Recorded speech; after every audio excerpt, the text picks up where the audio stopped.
ನಮ್ಮವರಿಲ್ಲ ಇದರಲ್ಲಿ ಕೆಲವರು ನಮ್ಮವರಿಲ್ಲ.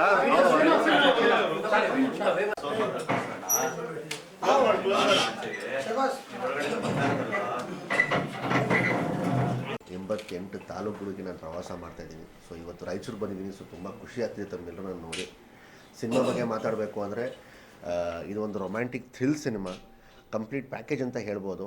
ಅದು ಆ್ಯಕ್ಷನ್ ಆಗ್ಬೋದು, ಕ್ವಾಲಿಟಿ ಆಫ್ ದ ಸಿನಿಮಾ ಆಗ್ಬೋದು, ಮೇಕಿಂಗ್ ವೈಸ್ ಆಗ್ಬೋದು, ಕತೆ ಆಗ್ಬೋದು. ಕತೆ ಬಗ್ಗೆ ಹೇಳಬೇಕು ಅಂದರೆ ನಾನು ಜಾಸ್ತಿ ಡೀಪಾಗಿ ಹೇಳೋಕ್ಕೆ ಹೋಗಲ್ಲ, ಏಕೆಂದರೆ ಕತೆ ಬಿಟ್ಕೊಡೋ ಥರ ಆಗುತ್ತೆ. ಇದು ಒಂದು ಕತೆ ಬಂದ್ಬಿಟ್ಟು ತುಂಬ ಇಮೋಷ್ನಲ್ ಕತೆ.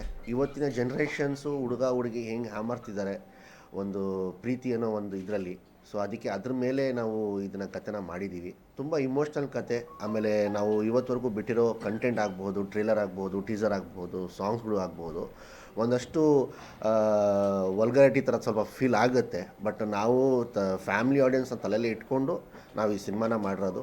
ಜಸ್ಟ್ ದಟ್ ಯೂತ್ಸ್ಗೆ ಏನು ಅಟ್ರ್ಯಾಕ್ಟ್ ಮಾಡಬೇಕು ಆ ಅಂಶಗಳನ್ನ ಇಟ್ಕೊಂಡು ಅದನ್ನು ನಾವು ಮೀರಿಲ್ಲ. ಏನಕ್ಕಂದ್ರೆ ನನಗೆ ಫ್ಯಾಮಿಲಿ ಆಡಿಯನ್ಸ್ ತುಂಬ ಬೇಕು ಸಿನಿಮಾಗೆ.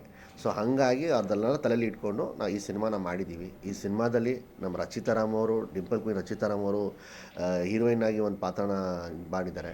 ಹಾಗೆ ಮಲೈಕಾ ವಾಸುಪಾಲ್ ಅವರು ಒಂದು ಸಿನಿಮಾದ ಇವರು ಒಬ್ಬರು ಹೀರೋಯಿನ್ನು. ಆಮೇಲೆ ಹಲವಾರು ತುಂಬ ಆರ್ಟಿಸ್ಟ್ಗಳು ಈ ಸಿನಿಮಾದಲ್ಲಿ ಇದ್ದಾರೆ. ಸೊ ತಮ್ಗಳಿಗೆ ಏನಾದರೂ ಮನಸ್ಸಲ್ಲಿ ಏನಾದರೂ ಪ್ರಶ್ನೆ ಇದೆ ದಯವಿಟ್ಟು ನಾವು ಕೇಳ್ಬೋದು.